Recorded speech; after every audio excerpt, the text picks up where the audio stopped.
Hello, and welcome to another edition of the Storied Arcs podcast. I'm your co-host, Mike. And I'm your co-host, Alex.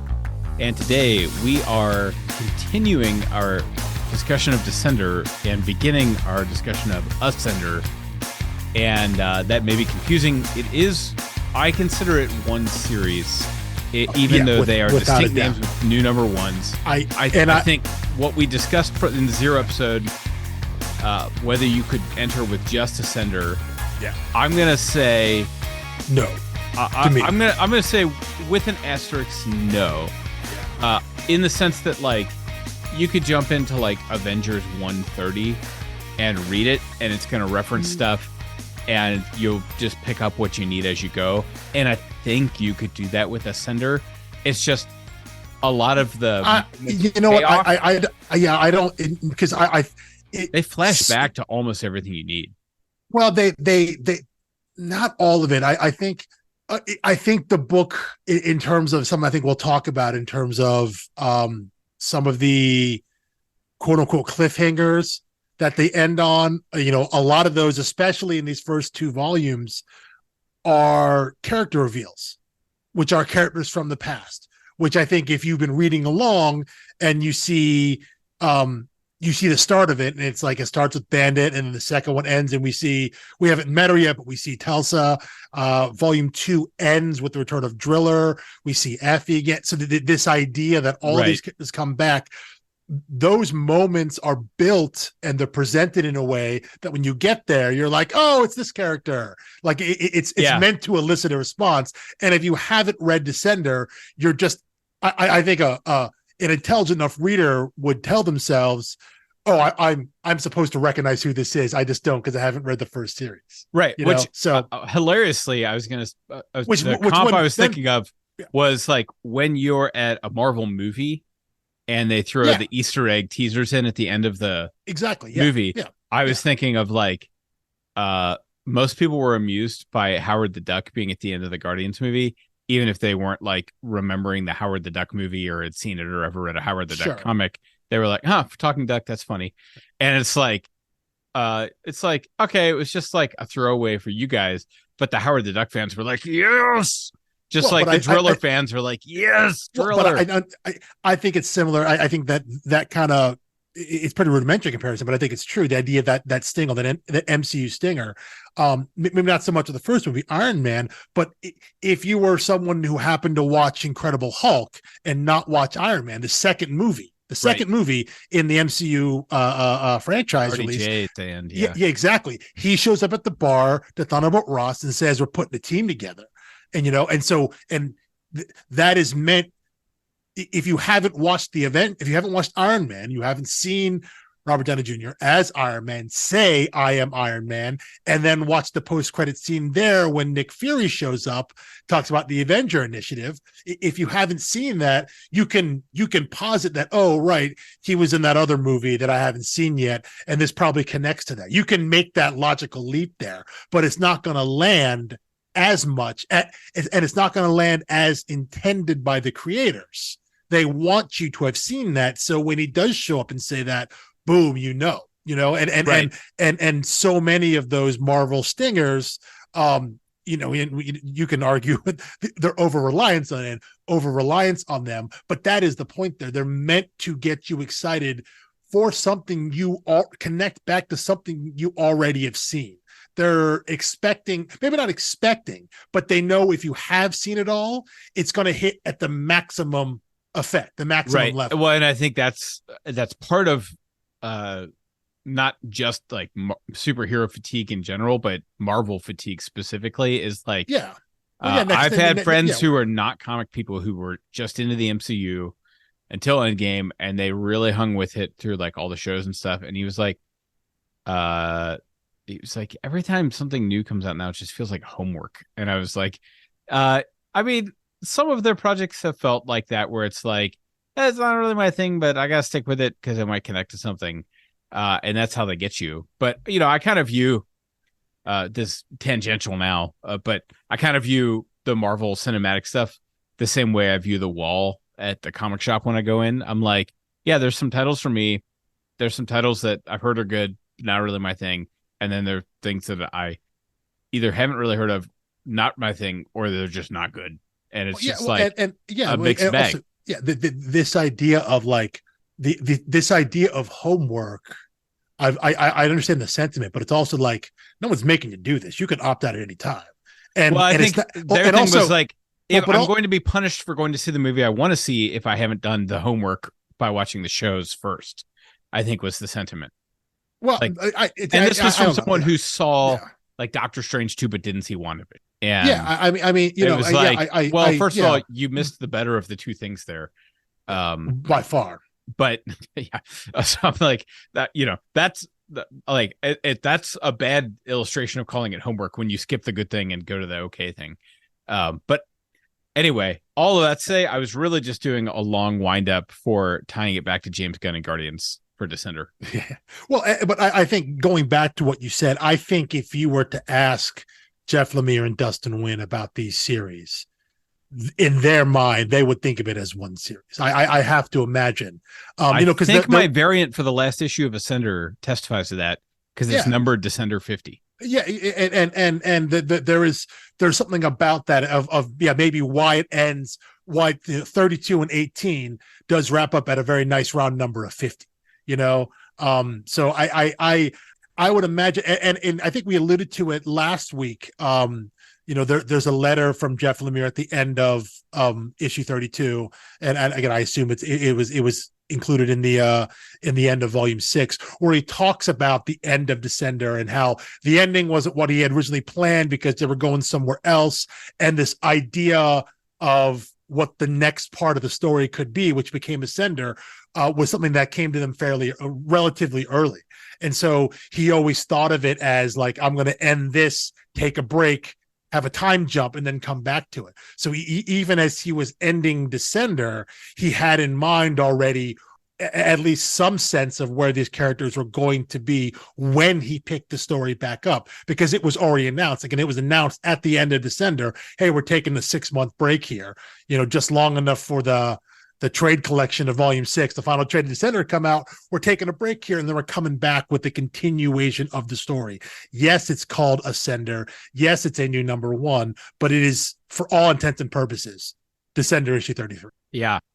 Well, okay. So let's talk about that. So we assume, based on the end of Descender, now reading straight through, that you're like, okay, it really left off like where we're going to pick up. It's going to be magic. It's going to be this. It's going to be this. And volume number 1, it's called Haunted Galaxy, and it opens with the mother. It's like we got this whole cast of characters that we're ready to follow for continuity, everything else, and he twists it, and he dropped in something new. The first third of the issue is something new. It's all magic. There's no robots. There's no technology. There's no UGC. I think pretty assumed all the as old well. factions are gone. I think fairly, you can assume fairly quickly that this is also the antagonist of the story. I think the way that she's presented, the way that she's shown treating her underlings, and the way everyone is clearly subservient to her, trying to please her. There is a dictatorial aspect to her reign, and even the title of Mother, capital M, well, it would be capital M. It's all caps in the lettering there. The fact that it would be capital M Mother, that's pretty pretentious and over the top to begin with. So I think you're right. You're primed to believe she's the antagonist. 2 and 3, you can only see the back of her with her hood up, very Emperor Palpatine. Then you finally get a glimpse of her, and it's like not a good guy.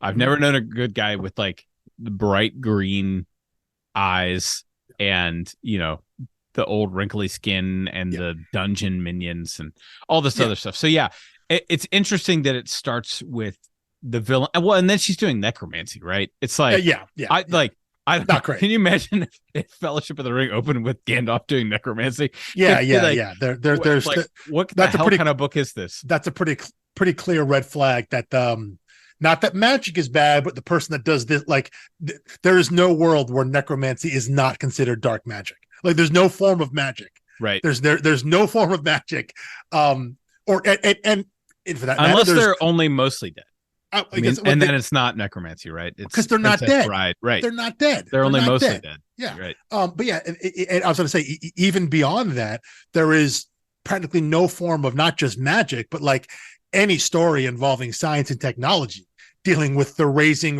of the dead. Like that never goes well, like right. The literal prototypical story we talk about is Frankenstein's monster, like it's never gone well when you're dealing with bringing people back from the dead for whatever reason. So yeah, I think they're trying to, I think Lemire and Nguyen are just trying to off-foot you a little bit. Maybe playing on expectation there. Cause the way those last couple of pages of Ascender 32, the last couple of pages of volume 6 there, we get that little flashback. So we're aware of Mila. We're aware of her, and that she's Andy's daughter, so like we already know when we jump ahead. And obviously again, we talked about how she's on the cover with a giant staff. That's clearly a staff, and with Bandit, so there are some minor spoilers on the cover. And it's, sometimes covers don't mean that, but when it comes to a creator-owned book, an indie comic, it's not some publisher picking a rando artist that just happens to look cool. Like the covers mean something in a book right. like this. So there is a sense of spoiler to it of at the very least, that Bandit is going back, and we know that Mila is our main character. She's going to be our point of view. Very much just taking Tim 21's place. We're taking a child, I guess of the same age, right? Tim was supposed to be like a 10-year-old boy. That's like when Andy, they may have worked a little too hard to like drive that point home. Well, of course, them being the same age, and and doesn't really matter. They give her dark hair, which she gets from her mother. She gets from Effie, not from Andy. So yeah, and then later on, we'll skip ahead a little bit there, but later on when she's on the boat with Telsa and Helda, she cuts her hair shorter, so there are just a lot of allusions there. And even Telsa's just like, no. Like you're sticking me with another kid. Like I can't do this, so there's automatically this very clear 1-to-1 between Mila and Tim 21 that we're supposed to get to, but you're right, it's delayed.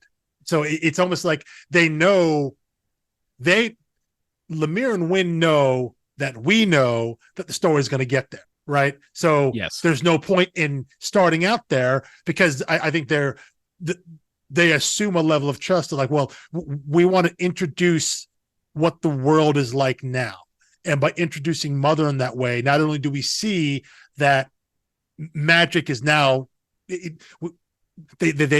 hinted at the fact that magic would now rule the world. That was teased the end of Descender, but we see the ways in which magic are controlling the worlds. I guess the collection of planets there, and kind of the repetition of the mantra about Mother.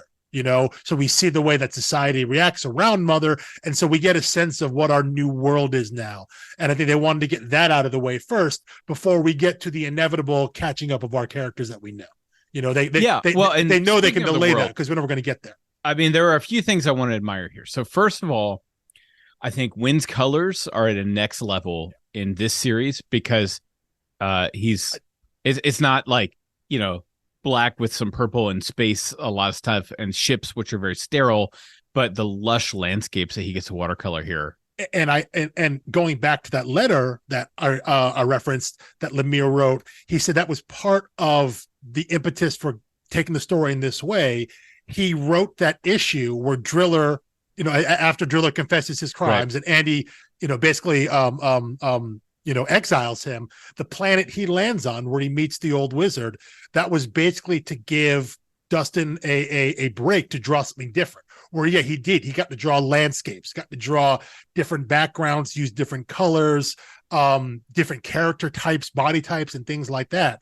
That was just to give him a break. And then that kind of sparked this idea for where the story would go in Ascender. So I agree 100%. It's brighter just in general, I think, and not it's brighter, but it's also more contrast. It's fuller. Yeah, I was gonna say, yeah. It says where to be brighter, because you're right. A lot of the ships are white. It's very sterile, so it naturally very bright. but yeah, there's a lushness to the color, a fullness, a roundness to it. And I you think get to there's just more admire variety. the texture of his paper, Yeah, which it looks comes so through. much better. I think it. And there's also the idea of years on. So again, guys just get better. People get better at their art. Like I would not take anything away from Descender's art. Like I mean, I think it was everything it needed to be, but it's kind of like it was just a new challenge. It's very specific to the technology based world that they had created. Magic allows for so many other things. When you go from, we'll call it hard sci-fi to fantasy, right? Because that's what the story kind of does here, right? We go from technology to magic. So we're going from sci-fi to fantasy. Yeah, you can really kind of blow things out. You can go anywhere with it. Yeah. Okay. So I want to continue with a list of things that I like about this new world. Sure. The first thing you get after the big Ascender splash page, you meet Mila again after you've gone through the stuff with the villain and the necromancy.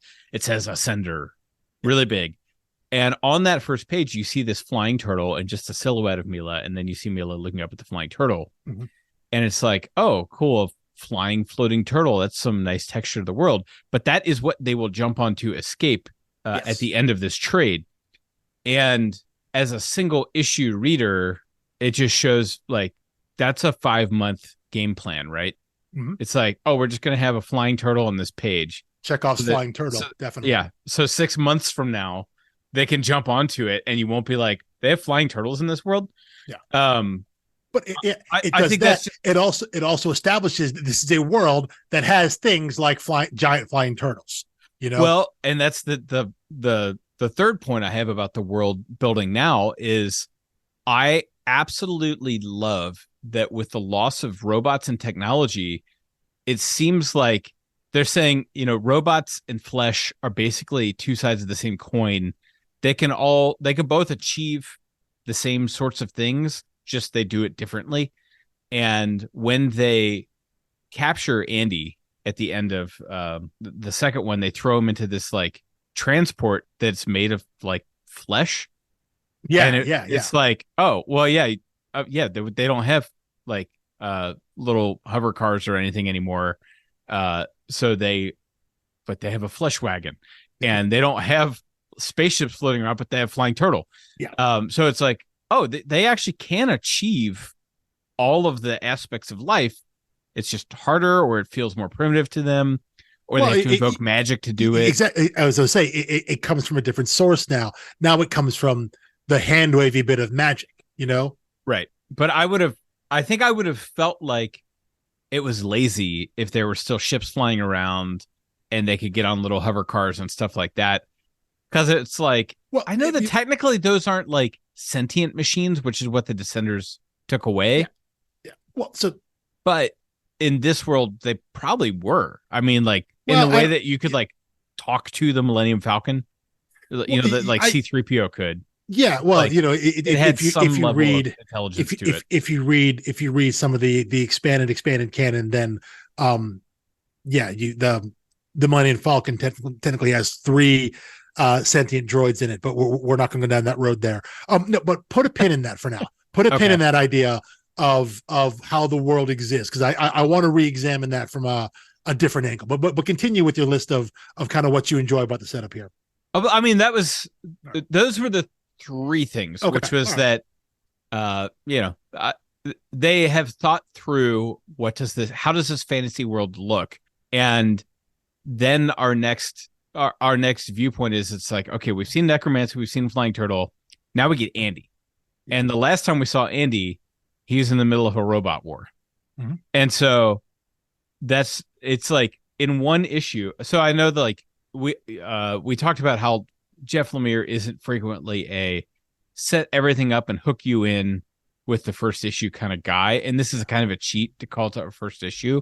But it still functions as one, right? But I think he gets us there. I mean, because then you go back to the witch or the mother, and then you get Bandit crash landing in at the end, and you're like, oh shoot, now everything's converging again. And I'm right back in.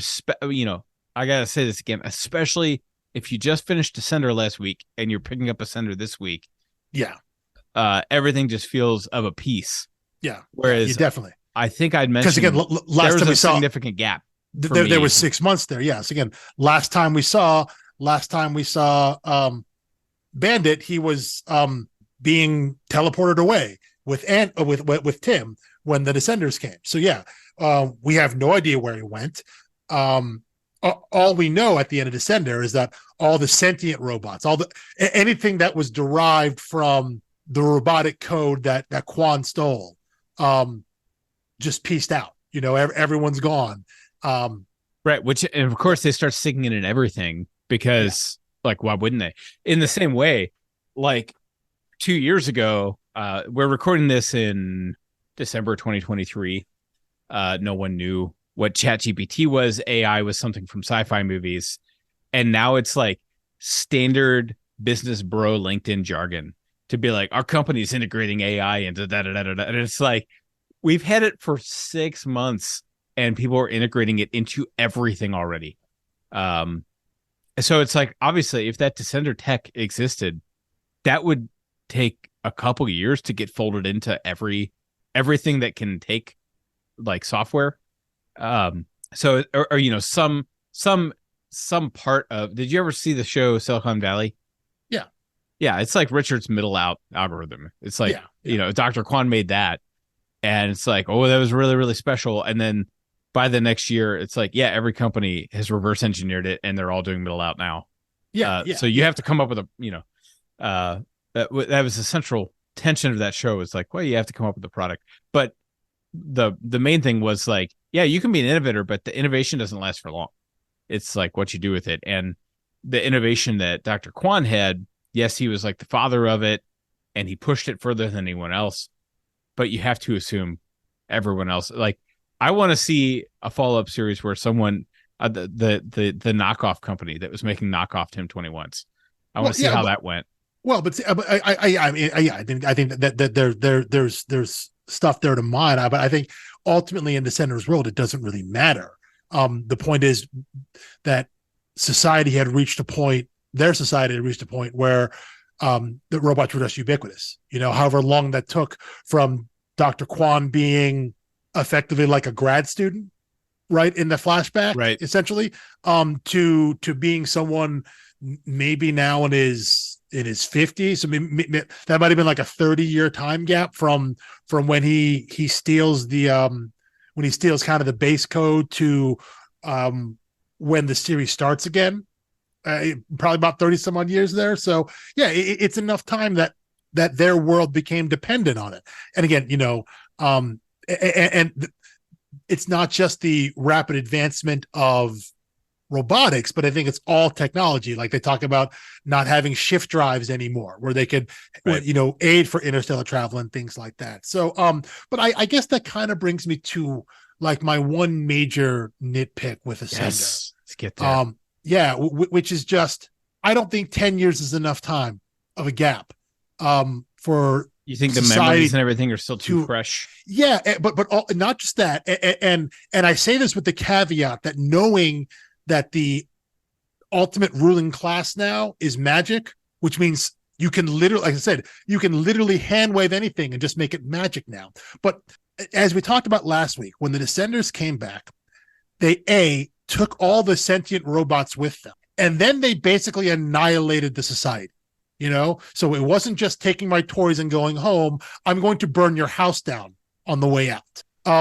So they killed more than Thanos, right? Yeah, more than half. It was well over half of all the populations on the planets. So society is in ruin there. But while robots are gone and a lot of societal structures, like technology still exists. And specifically what I mean by that is like guns and arms still exists. And while the UGC, a lot of that fleet was destroyed, thanks to the hardwire and all of that, like it's obvious that, when Andy, when the goblins, the vampires, and they come for Mila and Bandit, Andy pulls up a floorboard and he takes out a gun that like Cable would be proud of. That's an X-Men reference there. Yes, but I get it. So, but the fact that still exists, and so in a world, and we also see in Telsa's flashback, which obviously is mainly meant to show how her and Helda met and became a couple and moved on from, specifically moving on from the UGC. Because when you see them in the flashbacks, like, they're still wearing the uniforms. You know, Helda is still making a point to basically salute and follow the formalities of rank and things like that. The idea that the UGC would just go into like humanitarian, like, that's a great idea and all, but like, they're still like, they were military. You telling me that if the world's governments were destroyed, like, everything you knew was destroyed, but you still had a locker full of guns and people that knew how to use them? Like, you telling me that there wouldn't be some sort of like military takeover? And okay, fine. The attempt, right? We see that battle that Telsa was in, and we get a little bit of that. But like, we lost the planet. It's just us now, and but just the idea that, again, in a matter of 10 years, that and I know they try to seed some stuff that, you know, the idea that magic. I use magic like capital M, like it was the people that encompass the people that use it, like it's been lying in wait. Right, like it's been waiting just under the surface, and we see some of that. Technology suppressed it, basically. Yeah, and we see some of that in some of the issues in these first 2 volumes, but it doesn't feel like it's long enough, because that history and memory is still there. And the idea that you could, I don't know, the idea that you could install basically like a fascist magical governing body that quickly. So okay, either means that magic is wildly OP, or you just want to speed things up, you know? Right. And again, I think something you and I talked about right before we started recording. I understand the time frame, because they want to specifically link Mila back to the moment when Effie and Andy reconnected. That was a silent issue. That was the first issue of volume 3. Which is, you know, there was an issue 13, I guess it was, which is my favorite issue of the entire series. They want to link that back to that's her moment of conception. So when we see the flashback of Andy and Effie right after the Descenders come and they're trying to figure out what they're going to do, and they end up back on the moon that Andy grew up on, and Effie reveals to him that she's pregnant, that's the whole point. You want to link it back to this moment.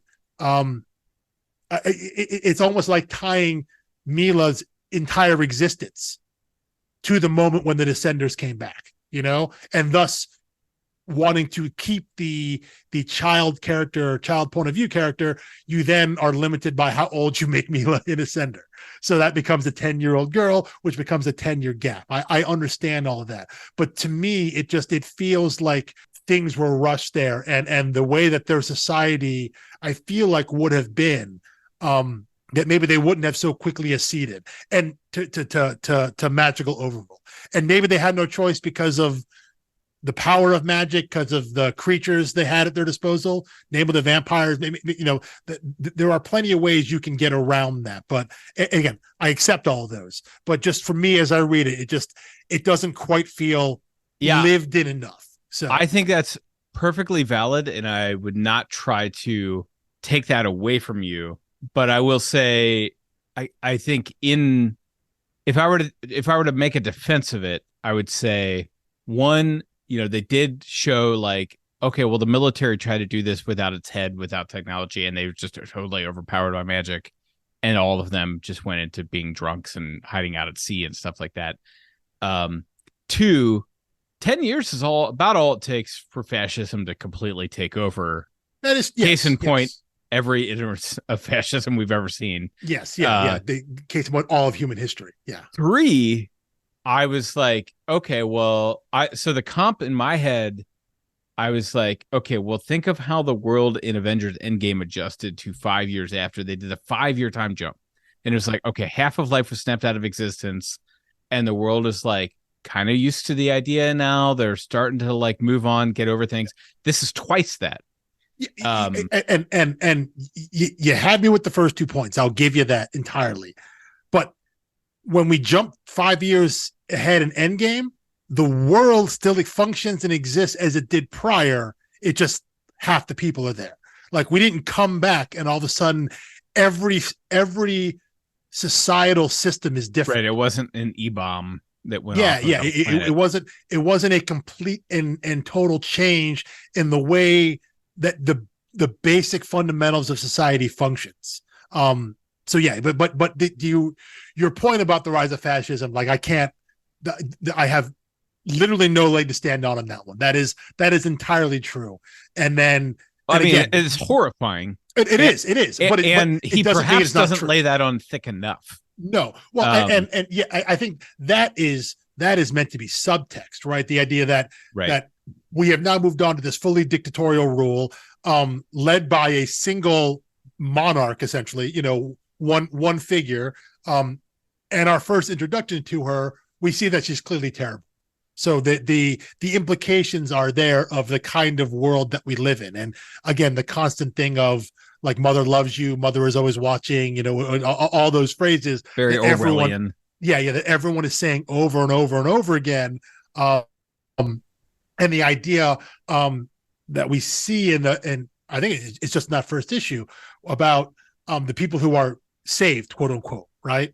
Basically, like it's almost like that means they're like full members of society. That gives them certain rights and privileges as a person versus the free folk, I guess, that Andy and Mila are, which means they can only do certain things, go certain places, because they refuse. Yeah, I mean, capitulate. This is just like, I think I mentioned this in the last one, but I'm reading this book of essays right now called On Tyranny, and he's talking about in this book, he's talking about how there were some Jewish families in Germany who would put up Nazi propaganda signs on their stores and would wear it in public in hopes that, like, hey, if I align with them, maybe when everything goes down, I'll be okay. Yeah. Like, maybe if I just go along with it, they won't be tyrannical toward me in particular, even if they're going to be terrible to society.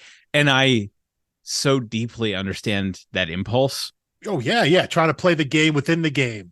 Yeah. It's like, I can't overturn the system by myself. Yeah. So my options are sit here and take it, or try to join keep my family faith. Join safe, or die. Yeah. Right. Yeah. Which is, And so it's like, do I just, wear something because I say, well, I know what I believe, and, what I'm wearing doesn't really matter.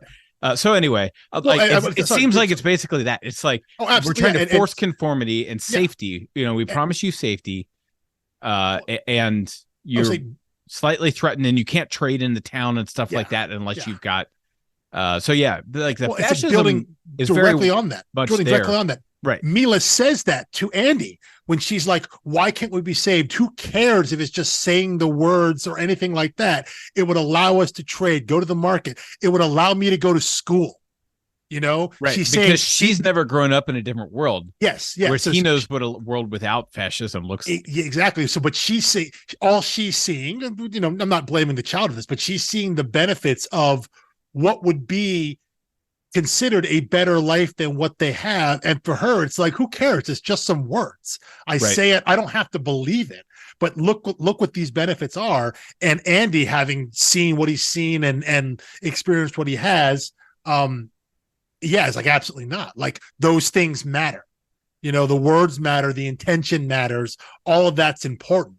And it's better to, it's to live free, as it were. Right. It's very hard to explain that to a starving or depressed or oppressed person who a starving, has never seen anything else. Right. Yes. All she knows. It's like, it's all she knows. She sees a very simple way out of it. Yeah. And it just seems like my dad's pride. That's what's keeping me here. My dad is too proud to, just kiss the ring. Mm-hmm. And, our lives aren't going to be great either way. Yeah. So why not reap some of the benefits? If being free, because they're free, quote unquote, but they're still under the boot of mother and her. I totally felt for her.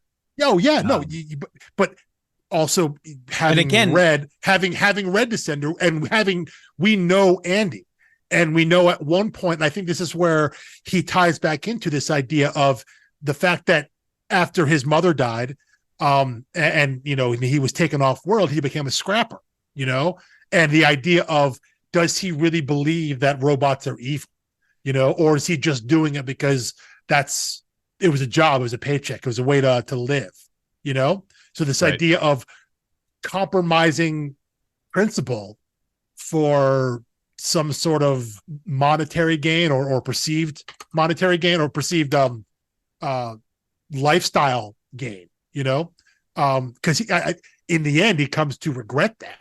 He on some level, I think we see him being ashamed of that, of him, of the person he became when he was a scrapper. We see his transformation after the fact, and so we understand where Andy's coming from on the idea of standing on principle, be prudent or not, or whatever. I think we understand why he takes that stance, and also why when he, cruelly or not, when he invokes Effie, and says, your mother died so this wouldn't happen. So, and if she were here, she would definitely never let you do that. And that's kind of a cheap shot, invoking the dead parent. It's totally unfair. Yeah. But also not wrong, because Effie is definitely someone who would never compromise the things she believed, even if they're maybe a little out there and fringy. So she is someone who absolutely stands on principle, more so than Andy. Everything we know about Effie is her standing on principle. So he's not wrong in his assessment of what she would believe, but yeah, it's totally a low blow to bring that up to your own child. And he goes so quickly to that trump card. You have to, in my mind, I was like, he goes there. He's definitely played that card before. Yes, I was going to say that. Absolutely. Yeah. He knows it's the conversation killer. Exactly. Yeah. Oh my God. I had that note right here that this clearly isn't the first time. And it's we may have done this podcast for too long, because there's something I said, or you said pre-recording, and I was like, I had that exact same note. And now I said this, and I'm reading off your paper. It's because you get the sense in that little argument there that this is something that Mila probably brings up once every 4 or 5 months, maybe, like tries to slide it in. Because every time she goes into town, she's like, exactly. Hey, what if I could go into town? Every time she goes into town and gets in trouble for it, every time she's like, well, if we were saved, I wouldn't have to sneak in. And of course, Andy's thing is like, well, just stop sneaking in. And Mil's like, well, I'm not going to do that, obviously. So why don't you?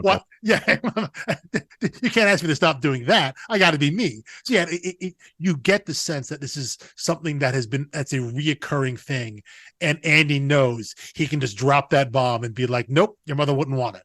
And like, what do you say to that as a 10-year-old kid? But yeah, that felt like a lived-in argument where it's just like, we're not doing this again. I've told you and told you and told you, the kind of things that parents say to their children over and over again, and they just don't listen. And you're trying to get them to understand this is for the best. And your kid, because they don't have the perspective, sometimes for good and sometimes for ill, just they can't see beyond that. They're trying to see the right now. And the right now is, I could go to school, we could have a better life, we can get food, we could do all these things if you would just do this one thing. This one thing leads to all these other things, and Andy's like, well, yes, but this one thing leads to these bajillion other bad things. So that's the perspective he's trying to get across. It's kind of the classic standoff between young and old always, and between progressive and conservative, right? Because the progressive is like, what if we tried this idea? What if we tried this idea? What if we tried this idea? And kind of the old staunchy conservative is like, didn't work? Did that didn't work? Yeah. Well, that is like, it's either did that didn't work or no. And it's not offering a counter idea. Yeah. It's like, nope, status quo. Yeah. And it's like, but status quo isn't great. It's like, but we know what it is. Yeah. And there's like this old, especially someone who's lost a lot or been hurt, is like, okay, well, what I have may not be great, but I know how much I've lost and I can't lose any more. so I'm better off just not playing any more hands. And I think that's. I get the sense too from this that we're meant to read a little into that. Andy struggles a little bit. Struggles a little bit with his decision living off the grid as it is. It's just him and Mila. He doesn't have Effie at this point in the story. Obviously, we don't know what happened to her. And then, of course, we get a flashback very quickly. But in that first issue, it's just, we see a single dad struggling with his daughter who wants more, who's looking up at the stars, wants all this. He's doing what he can, but he knows he can't do the one thing that she is like truly earnestly asking for. Right. And so I think there's this level of, at least initially, there's this level of tension between our adult character and our child character. The child character, of course, is our POV into the story. I think it's meant to establish that, not as necessarily being like a rocky relationship, but that there is a sense of frustration on Mila's part. There is the childlike wonder about what's out there, never been off world, never seen anything else, never gone anywhere. My dad doesn't talk about what happened. He remembers he was there when the Descenders came. He was there when they were robots. He knew about this. He had a robot companion. He had a robot dog, all this stuff. She knows all of that and yet knows nothing, because Andy won't talk about it. So there is that disconnect. There's this intentional gap that you feel Andy is keeping from her, keeping her at arm's length, because I don't know, he doesn't want her to know that, have to experience it, doesn't want to get her involved or whatever. I don't know it's unclear what his motivation is. Maybe he just doesn't see a point to it. He doesn't want to dredge up those memories, Maybe I think he's like post-traumatic stress for him. Yeah. I'd like, what is there to be gained, basically? Yeah, true. Yeah. Why pass on that generational trauma to my child? Right. Which, of course, that happens anyway. But maybe that's what his intent was of why he never told Mila anything about his past. Yeah. Let me.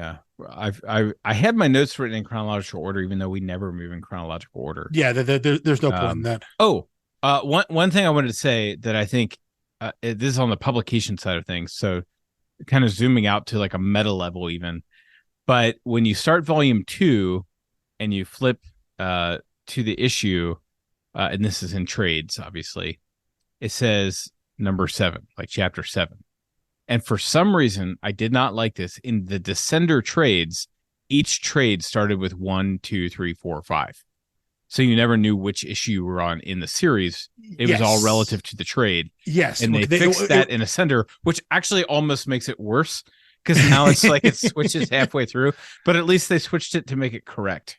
Yeah, that is true. In Descender, they would have it would say orbital mechanics part 1 of 5. 2 of 5, 3 of things like that. And that was in the title page for the single issues as well. So as you're reading in single issue, you knew, this can be a 5-story arc. Excuse me. And so like in the final, in volume 6, the 2-issue flashback, you knew, okay, we're getting this way flashback to 4,000 years ago, but the title page said it was 1 of 2. So I'm getting 1 of 2. And then when you jump back into the main story, you saw that was 1 of 4.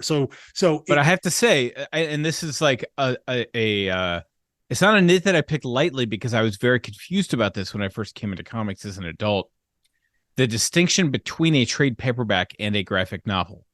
Yeah. People use those terms interchangeably. They call all trade paperbacks graphic novels. Sometimes, yeah.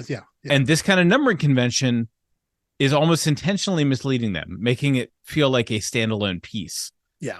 To say like, oh, it's like reading book 3 of Harry Potter, which has chapters 1 through 30 or whatever. Yes. And it's like, that's not what this is. But that's what they're referencing it as. Yes. Right. And I think people who buy it from Barnes and Noble, and the graphic novel section or whatever, it's like, well, it's presented to me as a graphic novel. It might even say graphic novel on the little barcode on the back or something, but it's like, it's not, and there are important reasons to keep those distinct. Yes, there should be a greater effort to distinguish. I don't think there's something that's been previously published in a in a separate format, in a single issue format, versus something that's been published. I was going to say as there's a collection no as a way whole. that's on Lemire and Nguyen, but it might be. It could be. It could I'm be. guessing that was their editor pitching it, and they went, I mean, I don't care. Number it however you want in the trades. When you're dealing with, especially with Image books, creators get the choice of everything. Right, they probably had the final rubber stamp on it. Yeah, because down to the card stock, the print, everything about it. Every one of those decisions comes to the creators, the people who own the property. In this case, Lemire and Nguyen. So yeah, I'm sure that there was a choice made as to why they wanted to do that. It's not uncommon though when no, I'm kind of wondering if other books from Image in the Kirkman era have done the same thing, and if it's like, if you guys are cool with it, this is like how we like to market. It's not just a Kirkman thing. It's a matter of there are plenty of trade paperbacks, trade collections that when maybe there's a page maybe they use the cover to signify you're changing issues, but they remove all numbering entirely, because the whole point is the numbers don't matter anymore. You're reading it in this order. It doesn't matter what issue was 1, 7, 9, 15. So yeah, a lot of them just remove that entirely because it's now immaterial. That information is ancillary. So yeah, it all comes down to just what the choice is, and there is I can understand the little bit of a nitpick, the frustration with maybe doing it the way that that Descender did, but then also feeling frustration of, well, now it's different. Now it's different in Ascender. Even if it's better in Ascender, it is now different than what came before. I can understand that, but those publishing things, usually it all comes down. In the end, it comes down to the final say on everything comes down to that. Yeah, and my opinion with no information is that somebody pitched doing it this way, and they were like, I don't care. That could be. But one of them may have had a strong preference, but clearly they reversed it if they did. So anyway, I thought that was interesting. I think we've given Telsa and I love the stuff on the boat. Like, so basically you're pitched very early on, issue 1, maybe issue 2, we have to get off the planet. So that's what issue 2 issue 1 ends when Bandit comes. Andy is clutching and then he immediately is like, we have to get off planet.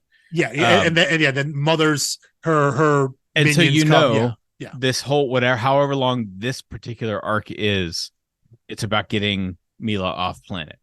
And I think that's a great, compelling escape type story. It kind of has a New Hope type vibe to it. It's a built-in chase. There's constant tension. You don't have to worry about where it's coming from, because that everyone's looking for them.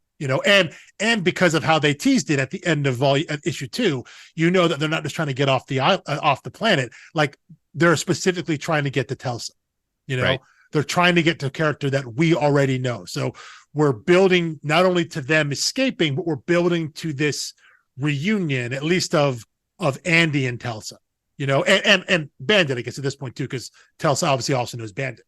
And vice versa. Right. So you're building to this climax, this end. So yeah, it's a natural propellant for the story. By the way, one thing I meant to mention when I was talking about the analog, the flesh analog. I was going to say the analogs. The flesh analogs to the digital things in Descender even includes a scrapper. It's like, there's no more robot scrappers, but there's a vamp scrapper who calls himself the Blood Scrapper, which is I'm not a cosplay guy. If I were, I think I would get the Kanto mask. It's pretty awesome, and he kind of just has a parallel story in this trait. You get him in volume 2. He's completely isolated, standalone. It's obvious. That's issue 8, I believe. Yeah. Right. It's obvious who he will intersect with. Yes. So let me get to my main nit to pick. I'm sorry. Real quick. One thing I loved about that, as much as cool as Kanto looked there, just like the bureaucratic infighting of vampires, being like, well, yeah, those guys got those guys aren't real vampires. Like, they're cushy jobs. They're talking about being a vampire like you're being stationed. It's like, well, it's like being stationed in the military. Like, oh, those guys, like those, they're not real soldiers. They're stationed over there. They're soft. And they're talking about, exactly. Yeah. Like they're not real army guys like us, but just that idea of them, like that whole conversation of those guys, they're sitting there is just, that's just like workplace bickering. They just happen to be vampires. And I think it's very funny. It's portrayed as being very funny, but also I think there is you're just building up the world of just like, and I think it helps for the reveal later in the issue with Effie. It's the idea that yes, they're vampires, but they're also just people, so that they haven't lost their minds, their faculties as vampires. And the thing that we see later with Effie is the reason that she is feral is because they're kept starving. But you see the moment she does get blood, she's like completely lucid. She's got back. Some agency. Yeah. Yeah. She is back and she understands, I know who I am. I know who I was, and I know what I'll become if I don't keep drinking blood. So this idea that being a vampire, yeah, it sucks. You're a vampire now. But like, if you stay hydrated, you stay fed. It sucks you're a vampire. Yeah. But I didn't mean that. Trust me on that one. But just the idea that these are just regular people now. Again, it's like just being in the army. And so you see them just bickering about work. And then Kanto comes in and slices them up. But I like that idea of how they're presenting the vampires. That we see them as these feral think it's creatures. The type of thing that like college humor does with like stormtroopers. Yeah, right? Exactly. When they're talking about like there's like the 9/11 conversation for the stormtroopers, like who are like having survivor's guilt about not being stationed on the Death Star, and they're all having a beer, and it's like, oh yeah, they're normal guys under this. You're humanizing them, but I think it's an interesting, again, it's an interesting spin on this, because we think of a fantasy world, we think of vampires, and we see them as they're presented as these feral creatures, very just feral monsters, and then also like no, clearly they're not. That's just the way that Mother manipulates them to use them for her own end. So I thought it was a very funny scene. It reminded me of a scene. It reminded me of the of a scene from Game of Thrones where it's actually the Ed Sheeran scene. Weirdly enough, where it's just a bunch of soldiers sitting around who are just like, yeah, we don't know what's going on. Like, we don't really care. This is what the we one do. with the Starbucks cup. No, that was later on. But it was just we're presented with these characters as like they're the enemy, they're the bad guys. They're wearing Lannister red, and we come across them and they're just like, yeah, we're just here, like we're just trying to eat. Like, sit down. We got some. You hungry? You thirsty? They're just people there. And it just shows. Full disclosure, I have not seen Game of Thrones. Well, yeah, but there's just this idea that not everyone. They're not in character all the time, right? Like it makes them multidimensional. They're not in their caricature all the time. I guess but these people were just nameless random people in the background. These are the people who are 15 people back in the flanks of soldiers. People who are just there, like these vampires. They're just around. This is their job. Right. They're stationed on this planet.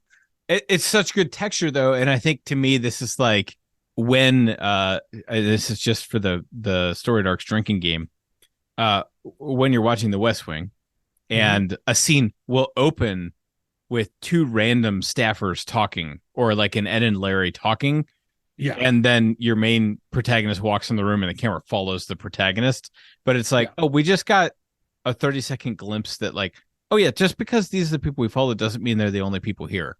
Yeah, the place is alive. It's constantly going. The people that are around. Yeah, absolutely. And those people aren't just characters when they have something to contribute to the A plot. Like, it's just texture. Yeah. These vampires aren't vampires that were sent on a specific mission by Mother to capture Andy and Mila. These are just vampires who were sitting around having something to eat, having a snack, complaining about work, like anyone else would do. And then this masked guy comes in and just slices them all to hell. Brutal. Yeah, tough look for them. Yeah, I mean, and had the series opened on this, you would assume he's the bad guy, right? It's like, oh, these guys are just sitting around talking. Like, we don't know they're vampires aside from the context of the story, and they're not doing anything particularly malicious. Because I feel like The other way to go about this would be like, sure, they look like villains and they do have blood coming out of their mouths. But the other way to go about this would be like, I think a lesser writer would have written those guys sitting around the fire talking about how evil they are and how much they like doing evil things. Yes. How much they like being vampires, right? Versus how much they prefer where they're stationed versus where some other guys are stationed. You know, right? The meals that they get, and I do feel bad about they get the Stray here, but I feel like if they did this scene in Buffy the Vampire Slayer, the vampires would have been sitting around talking about how evil they are, how great it is, how much they like eating people, how they're really going to get Buffy, and then she enters the room and stabs them like this, and it's maybe. Like. But when they're sitting around, I've never seen Buffy, so yeah. Okay. But it's campy. Well, yeah, I know that. And that's just is what it is. But if the vampires and Buffy were sitting around talking about like, oh, did you see the Bills game last week? And then Buffy comes and stabs them. You're like, whoa, they're just having a work conversation, water cooler talk. They're just hanging out. They're just trying to have a beer. Trying to have a meal. So my nit to pick, sure, which does in that very issue, it goes back to it. I feel like we get so much time with Mother, and we get a lot of her doing magic and kind of her source of magic and her path to magic, but none of it's like super illuminating or interesting to me, and doesn't make her in these issues does not make her more complex or compelling. It's just kind of and there wasn't like a straight up villain in Descender, so this is kind of a new role. So I was gonna, so when we were talking getting ready to record here, I mentioned that there was one thing in these first two volumes that I just didn't like, that didn't work for me, and I think you're getting at a little bit, and it's issue 9, second to last issue of volume 2, which is basically Mother's backstory. We get like her childhood. We see how she was treated as a girl. Right. Again, volume 2 is the backstory issue. Backstory volume. And I don't know if that was meant to elicit sympathy for her or empathy for her. I think that was the purpose. I was confused by it for so long. The only thing that I found that was worthwhile out of it is you get the idea of, they're like sourcing the coven, the other former mothers and all that, and I guess her sister who she kills. They're searching for something. They're searching for the source of all magic, right, or whatever it is. So that is their goal, their collective goal.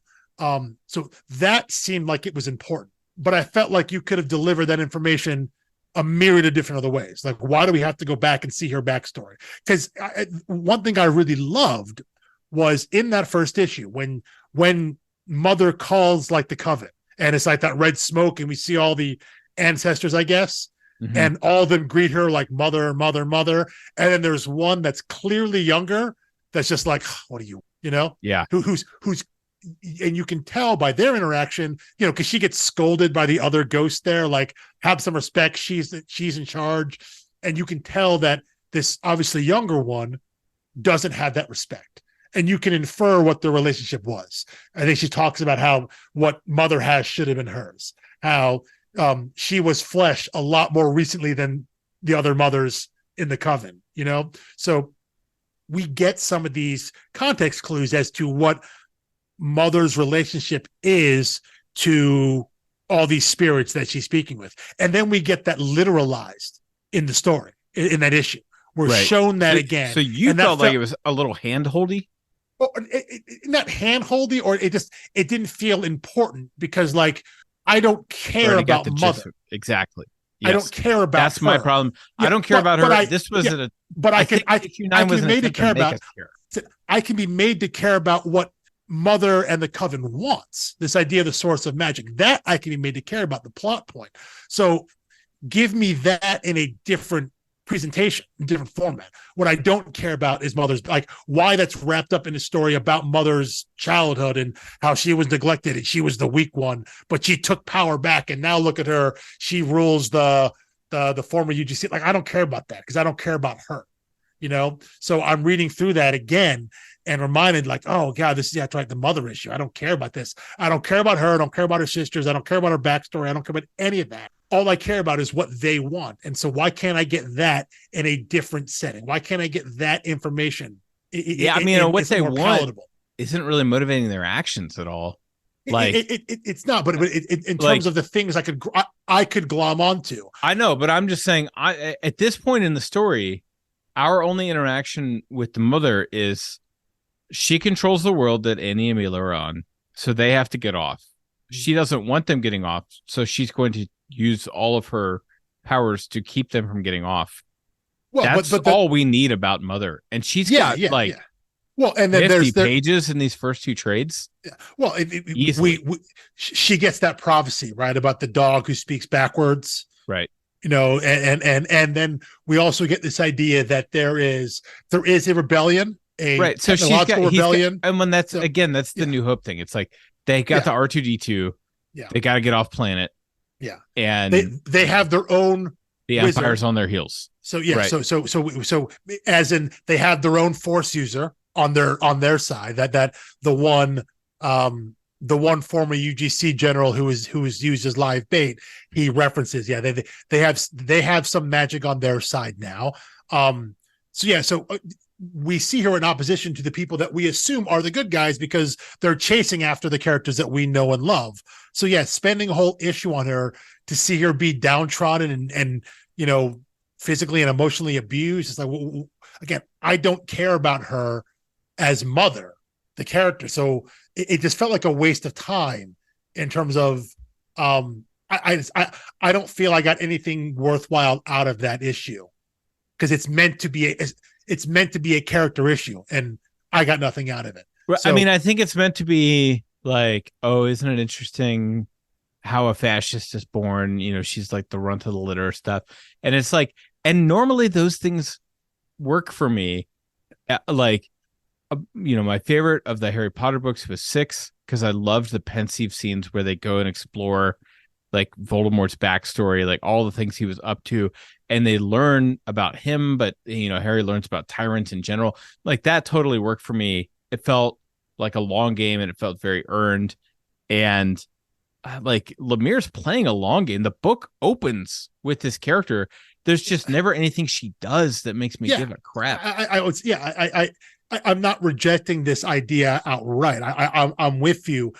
That idea, that exploration of a tyrant can be interesting and oftentimes is. I'm saying for me specifically, and I think you as well. This one, this one didn't work, and I think maybe it's because we only just meet her in issue 1, here around issue 9, and I think you are a child, but it's like maybe start with that. Why not start with that 10 years ago? Maybe you see that, because part of their flashback is the Coven preparing, and so we talked about the idea of like, how are they able to usurp power so quickly? Well, clearly they had a prophecy that this was going to happen, that whatever the Descenders were, they were going to come, technology was going to lose. Robots were going to go, and that was their opening. And so they had to be ready to take that opening. And that was supposed to be the sister, right? She was being groomed as the leader. But when that opening came, the character we know as Mother killed her, and she took that opportunity. So the Coven was ready for that. They were preparing for that. And that would have been interesting if that had been like a backup story in like issue 31 or 32, a couple pages of elsewhere in the world, really seeding that idea of magic. That would not have been interesting. Get carried away, because then the time jump would have happened, and we see, oh, this is what Mother became now, and maybe we don't see that. We don't see hints of that other than her, killing her sister. Right. We wouldn't have seen that at the end of Descender, but now we jump forward, and so now when we do the exact same introduction that we just talked about in issue 1 of her coming in, hooded figure from behind, everyone being totally subservient to her, doing necromancy, all this stuff here. And we're like, oh, that's the person that we saw at the end of, that was the one magic user we saw at the end of Descender. That's intriguing to me. I like that. I mean, yeah, if the timing had worked out, or if it had the audience for it, I think that would have been a cool free comic day book between Descender and Ascender. Like, I mean, that's when free comic day stuff works. Not when it's just some throwaway thing, but when it's like you could go from Descender 30 to Ascender 1 without this material and you'd be fine. But you'd see the long game we're playing, you would take in all the levels of it, and you'd be ready to hit the ground with Ascender if you read this Coven backstory. That's really interesting. You say that. When, as soon as you mentioned that, I flashed on a free comic book day that the Something is Killing the Children did. They did a free comic book day. One of their spinoffs is called House of Slaughter, and that free comic book day there's a point in the first arc of Something is Killing the Children when our main character Erica is on the phone like with her superior, and it's effectively a one-sided conversation. All we hear is Erica's point of view, right? We hear our character, so you're able to get the whole conversation just based on her responses. You know what's being said to her. The free comic book day gives you those events from the perspective of the person she was talking to back at the home base at their main base of operations. So you're getting this extra backstory into the world, and you're getting more of a character that you do see in the first arc of Something is Killing the Children, but it fleshes out that story. And so it's used in a way, it's not just a random side story. It's not even a prelude to something else. It's just an expansion of something you already saw, and it's used very effectively. And I agree, something like that could have been really cool, of like, here's a short little, half story that gives you some of this backstory that, maybe, is it necessary? Maybe not. But it'd be really cool to fill the world out if you read it all. I like that idea. That I agree. That's a good use of free comic book day material, especially from a creator-owned book. Definitely. Yeah, could have been cool. Mm-hmm. But is what it is. Yeah. And I don't think it harms Ascender. It was just one of those things where it's like, man, you committed a lot of like script space and page space. Exactly. It's a whole issue. It's just not really working. Yeah. It's a whole issue. And I'm just like, what are we doing here? She's kind of just a MCU villain, like the classic MCU villain problem. Yeah. Where it's like, she's evil. And it's like, okay, you threw in like a sympathetic backstory. It kind of checked all the boxes, but didn't blow me away. She's evil because she's evil. Is she evil because did she seize power because she truly wanted what the Coven wanted, like to find the source of magic, or did she seize power simply because she was denied it, or she was going to be denied it? Right. Like what's her motivation? And in the end, does it matter? To me, it doesn't. There's an ambiguity there. It doesn't, but it's the difference between Darren Cross and Thanos, right? It's like sure. But again, and she's on the Darren Cross side of it, which is not where you want to be. Because again, the YouTube channel pitch meeting, when he was making fun of Quantum Mania, he was like, oh yeah, so you got some great throwbacks here, and some tie-ins to the Marvel Universe. He's like, oh boy, do I ever. We're bringing back Darren Cross. And the other guy goes, who? And he's like, Darren Cross from the first one. He's like, the first what? He's like, first Ant-Man movie. He's like, I don't remember that. He's like, just like really driving home how forgettable of a villain that was. Yeah, but first Ant-Man movie was super fun. No. It did the job, right? Yeah, it was it was fine, and an extra 10 minutes of Darren backstory would not have made that character any better. It would have wasted 10 minutes of my time. Yeah, exactly. Yeah, we when you're introduced to Darren Cross in the first Ant-Man movie, everything you need to know about him, you learn in those first scenes and his interactions with our other characters. He blows up a goat. I mean, that settles it. His interactions with Hope and his interactions with Hank, you understand. Okay, I know who this guy is. I know what his get down is, and he never deviates from that because that's what he is. And we have someone like Mother here, regardless of her backstory. we know what she wants. She wants total rule. We see how also, other interactions later on in the story here. We go back to the wonderful planet of Nish, and how she talks about how gracious of her, how gracious she was in allowing the Nishians to still call themselves king and things like that from a previous generation. That was because they had been so effective as scrappers, so right. Basically as being already anti-robot, anti-technology, that she could use them. But the way that she treats them obviously is just, not that the Nishians are great, but she still she treats them like crap too, so it doesn't matter to me what's motivating her. We see who she is. So just give me that and tell me what she wants. Be more clear about what she wants, other than just to control the world. All we know now is that she's fearful of the dog that speaks backward, of Bandit.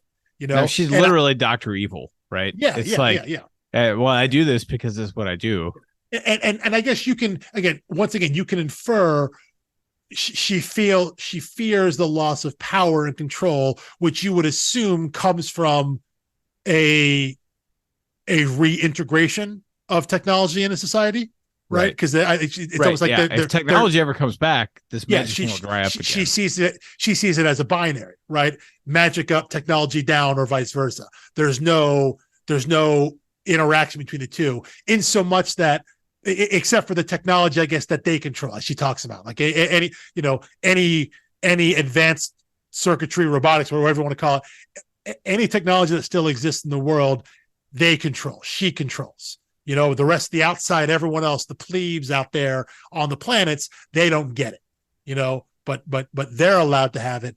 And if that were to be democratized back out to the people, she feels she would lose everything that she has, which is, as far as we know, the only thing she wants, which is power and control. Right. Yeah. So anyway, she's half-baked, but everybody else totally works, and bringing Effie back completely worked for definitely. Yeah. And the full page of her dying was like, I was best page of these two these two volumes. Yeah. I think so. Not just the art, but like the story beat of it. So something that we could talk about later, but since he ends both trades with a death, it's like, man, you're really tugging at the heartstrings here. Plus, for a while you thought Telsa once again died. Yes, right. Drowning in water again too, just like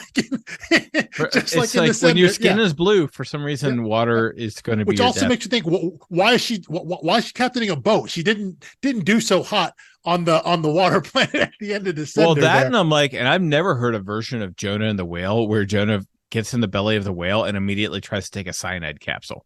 Yeah. Like, wait, you're survived in here. Why would you then immediately kill yourself? Once a soldier, always a soldier. But anyway, so to go back, the end of volume 1 does end with the shock. At least it builds to the end of the shock of Andy getting stabbed to the back and falling overboard. But we know it's not for us as even though because that page, you're like. Yeah, and then Telsa and Helda, they take Mila away, and then there's a page turn, and we see, okay, he's still alive in the water. He's not playing that game with us. He gets fished out. Yeah. But I will say, this is a big difference between a Lemire and a Brian K. Vaughan, because if Brian K. Vaughan were writing this book, this would just be a pile of corpses. There's no bringing characters back. No. There's no fake outs. It's like, when they're dead, they're dead. Yeah. He's not.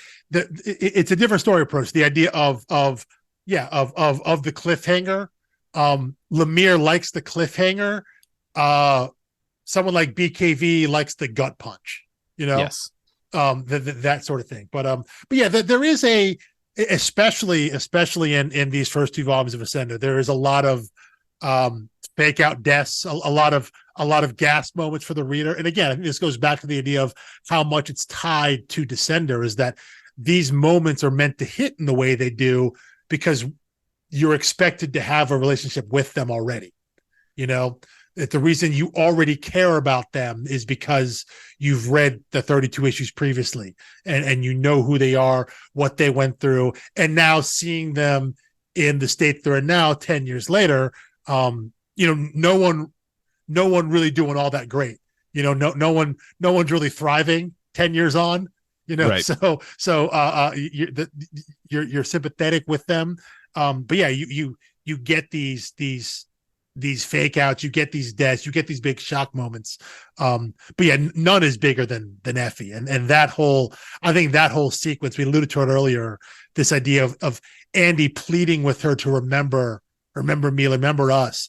And all she doing is like killing the scientist or whatever. And then being like, okay, yeah, I'm good. Don't worry. Just, ignore the part of me sucking the guy's blood. I'm fine then. Right. Like I remember everything. Like just forget all that. But that idea, and then the conversation they have, the way that scene, you talked about the colors early on, the way that scene is colored, there is a warmth to that. And something I actually just noticed when we were talking earlier, that scene there, the background is this kind of orangish, yellowish red. It's kind of washed out.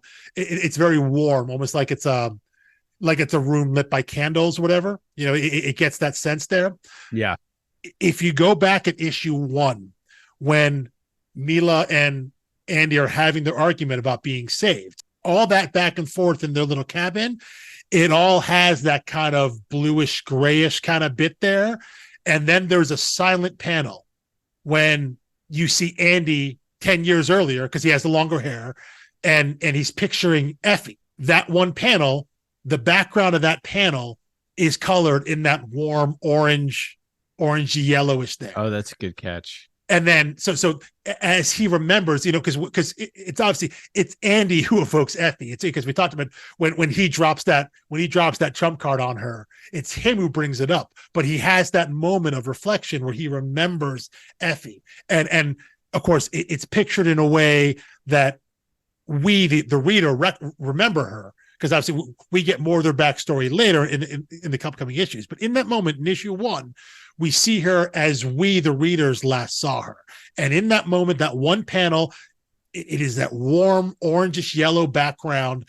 And then when it jumps back into the present and Andy is short-haired, grizzled, 10 years older, that background goes back to that kind of steely purple bluish there. So it's almost like that is the color of the two of them together. And they bring that back for that whole scene when Andy and Effie are talking there, and Effie basically begs him to kill her. Even though for a moment you can see that maybe there's a way. And Andy's like, hey, listen, if all it takes is you drinking some blood to be around us and be your full self, essentially, right. You remember us, like Andy's like, hey, we can make that work, right? I can live with that. I can do that. And Effie, of course, is just like, no, I can't do this. I can't live like this. I can't be around her daughter this way. And for her to beg and plead for Andy to put an end to it, and for Andy to not really hesitate, to like really connect in that moment, and looking at that half splash, that's that full page splash there of when he puts the stake through her. You take a look at their faces. If you have that up there, in I do. 10. I mean, yeah. and in the center, he he does not listen to what she wants and loses her. Yeah. Here he has finally learned. Yeah. And he listens to what she wants. Yes. And now he loses her.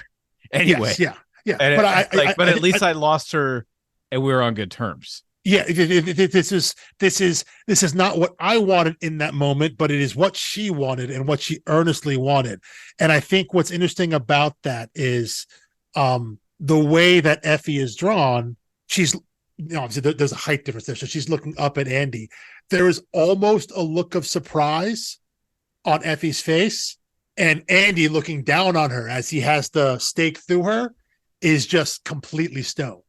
Right. Like there's no emotion in this action right here, because I can't betray. It's like he can't allow himself to betray any emotion right here, because he has to almost remove himself to do this one act, and then when she collapses and they're on the floor and he's holding her, and Effie gives her final words, then there's an emotional reaction. But it's almost like in that one moment there, the moment when he actually physically puts the stake in, he is completely detached, and he's just right there. And it's on some level it's scary. It's almost, boy, this is going to sound terrible, but I'm going to say it anyway. It's almost robotic, you know, that he has no emotion on his face, and he's doing this terrible yet loving final act, this thing that the person he loves is asking him to do. And he just does it because that's what she wants. And he's following orders right there. And it's only after the fact can he allow himself to actually experience and be in the moment. And it's as ultimately terrible as that page is, and the splash of red that's in the background around Effie there, which you could perceive as blood splatter or whatever, just everything about that page is so gorgeous. And yet so heartbreaking. It's so rough. Her hand on it's just that is a gorgeous page. Well, and it really is brutal. I mean, until very recently, believed she was dead, right? It's not exactly. like, it wasn't. I knew she was out there as a vampire. Yeah, it's exactly, like, no, that's a discovery and a horrible one. Yeah. And then I finally find her again, bring her back to her senses. Yeah. And immediately it's my now. dad. Yeah. And now I've not, and basically the first thing she does is kill me, like, right. I thought you were dead. I got you back. I found a sliver of hope maybe that we could be together. And she's like, no, you got to end this, And I completely agree with you. The way Nguyen draws the faces here, you see the exchange without so many words. Yeah. And I read it and, like, frankly found it a little hard to believe, because I was like, wait, is it over already? Like, that's it? Yeah. And like it is shocking. Most it is things a little shocking. That do the kill me trope drag it out till you're like, until the audience finally is like we agree, just kill her already. Like, like most authors really try to milk that for as long as they can. Yeah. And here's 2 pages. Like, no, I'm going to say it. Yeah, I'm going to say ahead of you. Yeah. And he offers some token resistance. I'm reading it right now. There's a little bit. There's the initial, like, you can't be serious, right? And then she keeps talking. He's like, no, I won't do it. And then she just makes a final plea of, like, almost like Effie knows that eventually he's going to accede to this. He's going to say yes. He's going to do it. And so why don't we just cut to the chase? Like, let's not waste time of you trying to beg and plead me to change my mind. Let's just jump to the end, because there's a little bit of resistance, but ultimately, you get very quickly. He has the knife there right up to her chest, and then page turn. That's done.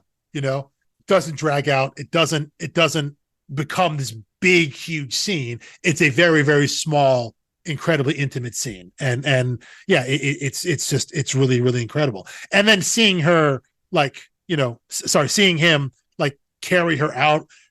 Throw her over the, I was going to say horse, but it's not. It's whatever that. It's a horse stand-in. Yeah, the horse analog there. Yeah, but the idea that he goes all Anakin episode 2. Yeah, but the idea that he would not leave her there. I think not shocking given what we know about Andy and his character. And then we.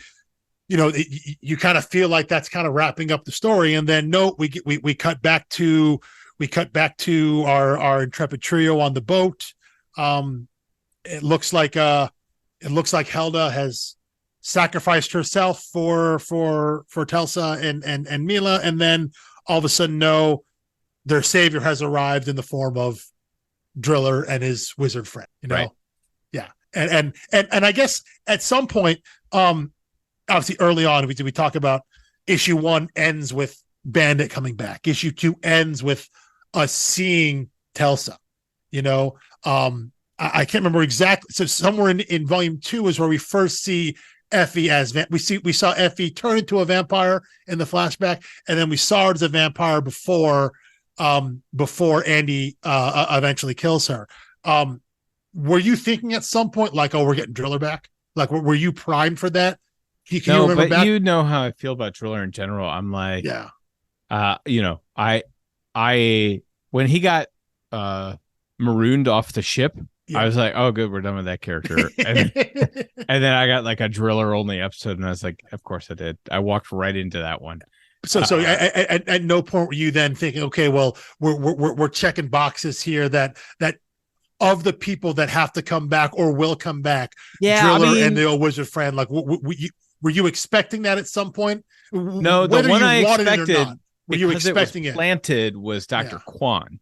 Yeah, we see what happened, with Dr. Kwan and Telsa immediately, and Telsa was like, dude, I am not going on any more adventures with you. We're not buddy cops. Yeah. Like that's not what we've been through the last 6 books. Like, we're done here. This was a job for an organization that no longer exists. Yeah. Trying to impress a father that I no longer have. Like, we're done here. Yeah. And Dr. Kwan goes off. So it's like, okay, you're going to see Dr. Kwan again. Yeah. I guess Bandit showing up, but Bandit's another character where, like, I didn't really care about him. Also, it's not like you're expecting Bandit. He shows up, right? But once he shows up, he's the start of that. It's him first, then Telsa. So in. Exactly. We're seeing them trickle back in. So I said, was there at some point you're like, oh, well, said again, the idea of just doing the mental checklist of who are the characters you're with, and when are we going to see them again? So it caught me off guard, and I felt dumb immediately. Because immediately I was like, well, yeah. And it's like, unless we saw him, right? He was teamed up with a guy who was like a wizard who could do magic. Yes, right. Yeah. It's like, and they're on this wizard planet, and I'm like, well, I don't know any wizards. I'm like, the hell you don't like. You ended the last book with one. The one character that has experience with magic prior to the end of the story, prior to the Descenders, was Driller. Now, however, though, there is a sense of like, Driller also went away.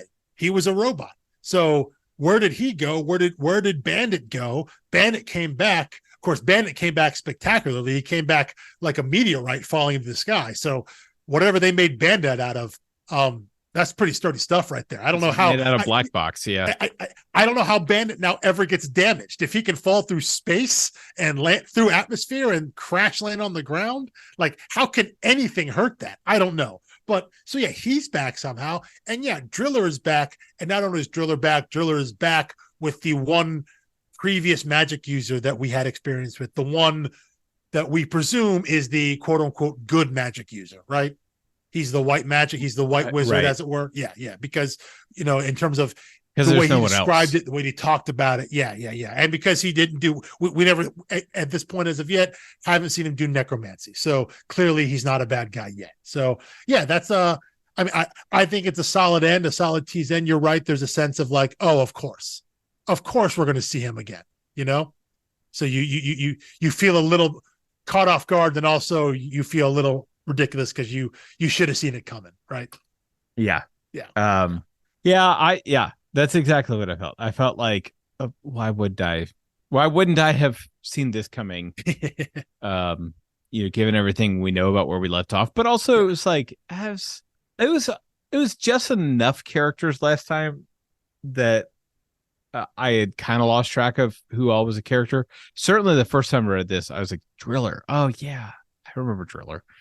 This time coming right off of it, I was like, oh yeah, there's Driller. Yeah, when you read it in chunks, yeah, you just finished and watched him save Andy and Effie and then go away with the Descenders. So yeah, it's a little more fresh now versus at that point would have been 6 months plus 10 months, right?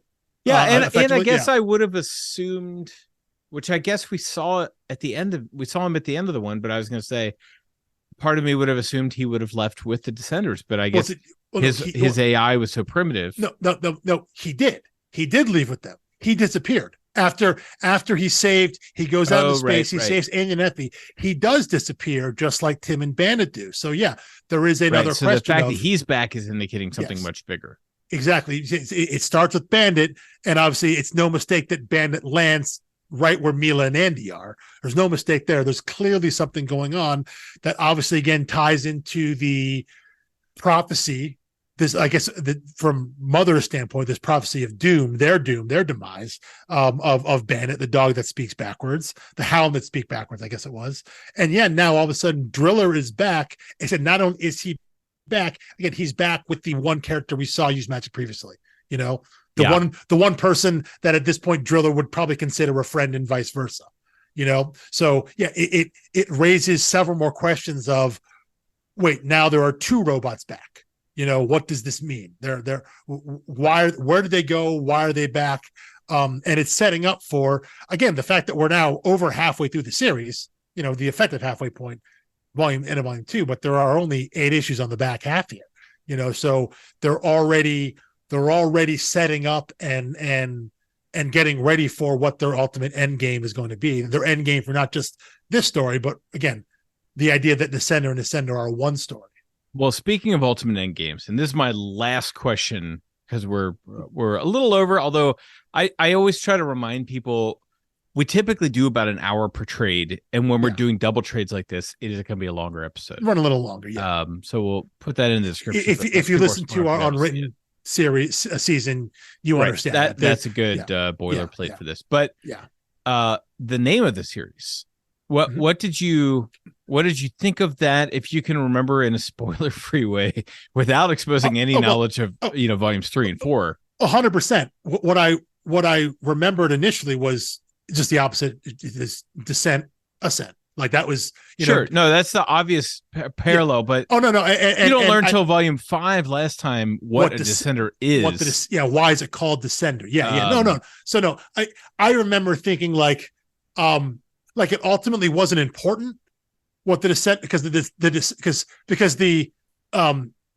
humans they had their own name for it, the harvesters, like they had their own thing calling it. So the fact that that's just what those robots called themselves, the Descenders, it ultimately didn't really matter. So I remember just thinking, oh, of course it makes sense, like Descender, Ascender, like that's just and like the way the last one ended, you would expect a resolution to be some kind of ascent. Yes, some sort of uplift. So I thought of it.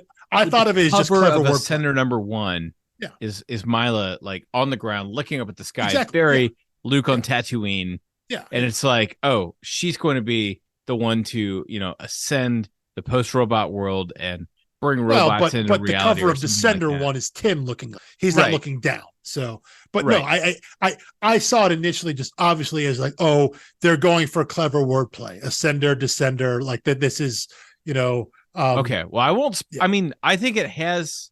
Yeah, a lot more meaning, but yes, it does. But you asked for my initial thoughts. Yeah, my initial thoughts at the time were simply clever and volumes wordplay 1 and 2, and the presumption that, much like with Descender, I don't need to know why it's called Descender to start with. I don't really care about the title. I'll get there eventually. You'll tell me when you need to tell you. And I will say that figured the same face. Descender uses the word in the series, and I don't think Ascender does. No, I don't believe it does, for minor spoilers there. But yeah, just so I just saw it as that. I saw it as natural kind of companion wordplay to the previous. So, yeah, and also there's a different font for Ascender than there's for Descender. I think it's a little different. You're talking about the cover font, right? Cover font, right? Yeah. There's like it's not serifs, but there are like letter overhangs. Like the letters are all compressed against each other, and like the line on the A goes and extends out the side. There's a heavy like drop shadow on the letters, whereas Descender is a much smaller font. They're spaced out further. They're spaced out, yeah. And so I thought it was interesting, and I assume that's all Steve Wan still, unless there's like a separate logo design. I don't think there is on this one. I don't think they have a separate design. So yeah, I'm sure that was something lettered and designed by Steve Wantz. There we go. So I'm sure for some reason he felt fit to change it, even though it's like, man, you already like came up with a font. Isn't that hard enough? Can't you just use that again? I'm sure that came in consultation with Lemire and Nguyen. Yeah. They wanted to present something different. I'm sure all that has meaning in terms of what they wanted to present.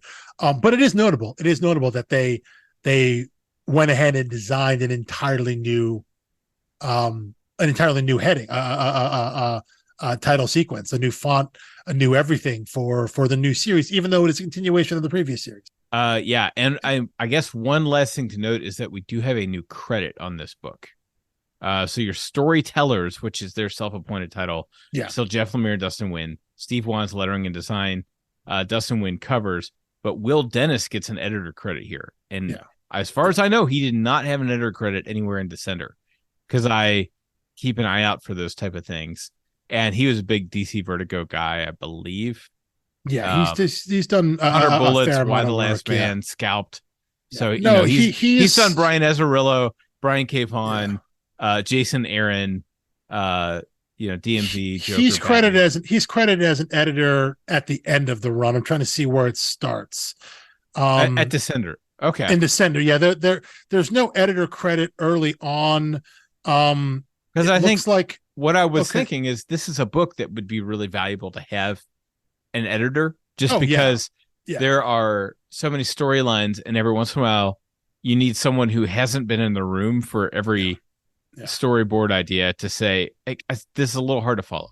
So I'm going through here real quick, and it looks like about halfway through Descender, Brendan Wright is credited as an editor starting, and then it eventually transitions to Will Dennis for the last maybe the last arc, and the last like handful of issues, 5-6 issues is Will Dennis. So there is no credited editor for about the first half.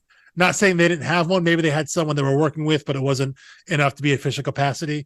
But yeah, it looks like they started having one about halfway through. First Brendan Wright, and then eventually Will Dennis. So it's always good having editors is important. But it is interesting though that they've gone with just storytellers. The idea of rather than trying to parse. Yeah, which is something that a lot of creators do with their creator-owned books. That idea of just this is our book. That the idea that it's not about art and it's not about words, it's about the story. And this that we come together, and this is the end product of that. So that's not uncommon. Again, for creator-owned indie books. No, I mean it should be it should be the norm to get past that thing of it being a writer's medium. I think I may have even mentioned this before, but like the first book we did, you kept correcting me graciously off air. When I would say Paper Girls, Brian K. Vaughan, you would say, and Cliff Chang. Yeah. Like reflexively, you were like, it's Brian K. Vaughan and Cliff Chang. Yeah. Because if either of them talked about it, that's how they would say it. Exactly. And, and that has, it sunk in because, and like now the more creators I talk to, you'll talk to, an artist at a con and they will refer to a book as their book, even if you didn't see their name on the cover or you never really processed like, oh, that was them. Yeah. Because they were instrumental to that book happening. 100%. No, and it's something that needs to change when talking about sequential art storytelling, when talking about comics, the idea of where the story comes from and what the product you're reading is. And it's not just the writers, it's not just the artist. It is a fully collaborative effort. And it's especially when it comes to a creator-owned book, an independent book, there will be, even if there are breakdowns of writer this, artist that, at some point there will be a byline that says Descender created by, and you'll see the people who are credited by. And so when you see that and you talk about the book, that's who you reference. It's their book. Regardless of what they are listed as having done on the book, if you see a byline that says Descender created by Jeff Lemire and Dustin Nguyen, that's who you talk about. And anytime there's a creator-owned book, that will be there. You will see that there.